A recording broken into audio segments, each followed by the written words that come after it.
السلام علیکم ناظرین۔ گمستیکن سلجوق ریاست کا ایک اہم آدمی تھا اور سعادتین کوپک کے اشاروں پر چلتا تھا۔ اس کے علاوہ یہ دودرگا قبیلے میں موجود آیت خاتون کا بھائی بھی تھا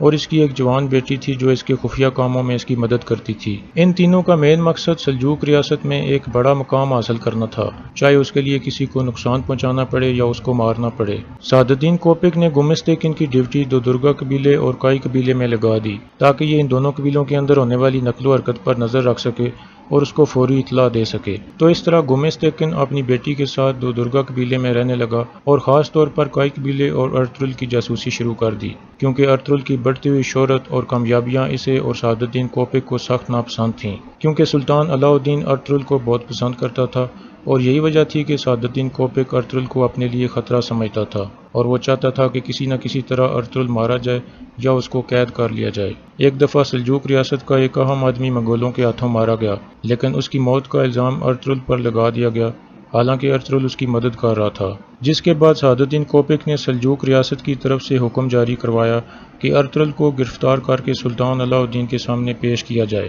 لیکن ارطغرل نے اس وقت ایک غار میں پناہ لے رکھی تھی اور کسی کے ہاتھ نہ آ سکا۔ بعد میں ارطغرل نے ثابت کر دیا کہ وہ مارا جانے والا شخص منگولوں کے ہاتھوں مارا گیا تھا۔ گمستیکن کا انجام تب شروع ہوا جب سلجان نے گمستیکن کی بہن آیت الن خاتون کو بے نقاب کر دیا اور یہ ثابت ہو گیا کہ کرکت سردار کی پہلی بیوی دورو خاتون کو آیت الن نے زہر دے کر قتل کروا دیا تھا۔ اس کے بعد آیت خاتون نے ایک موقع پر خود ہی کہہ دیا کہ اس نے دورو خاتون کے بعد کرکت سردار کو بھی زہر دے کر قتل کیا ہے، لیکن ان سب کے پیچھے گمستیکن تھا۔ دراصل یہ سب کچھ اسی کی سازش تھی جس کے تحت پہلے سردار کی بیوی اور پھر سردار کو زہر دے کر قتل کروایا گیا تھا تاکہ وہ سلجوق ریاست کی طرف سے ایک اہم عہدے پر فائز ہو سکے، اور وہ اہم عہدہ اسے مل بھی گیا، لیکن اس کی سازشیں سب کے سامنے بے نقاب ہو گئیں اور تجتیکن کو بھی ساری اصلیت کا پتہ چل گیا کہ اس کے ماں باپ کا اصل قاتل گمستیکن ہے۔ اس کے بعد دونوں قبیلوں کا ایک جرگہ بلایا جاتا ہے جس میں یہ فیصلہ ہوتا ہے کہ گمستیکن نے کرکت سردار اور اس کی پہلی بیوی کو قتل کروایا ہے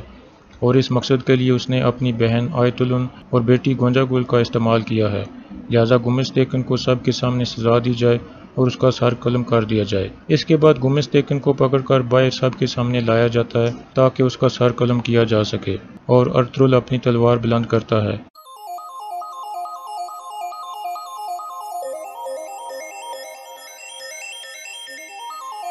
لیکن عین اسی وقت سلجوق ریاست کا امیر سعادتین کوپک اپنے چند سپاہیوں کے ساتھ آ جاتا ہے اور غصے میں حکم دیتا ہے کہ یہ سزا روک دی جائے کیونکہ یہ ریاست کا اہم آدمی ہے اور اسے میرے حوالے کر دیا جائے، لیکن کوئی بھی اس کی بات نہیں مانتا۔ اس کے بعد سعادتین کوپک ارطغرل کو آخری وارننگ دیتا ہے کہ گمستیکن کو میرے حوالے کر دو ورنہ تمہیں اس کی بھاری قیمت چکانی پڑے گی، لیکن ارطغرل انکار کر دیتا ہے اور اسی لمحے اپنی تلوار سے گمستیکن کا سر تن سے جدا کر دیتا ہے۔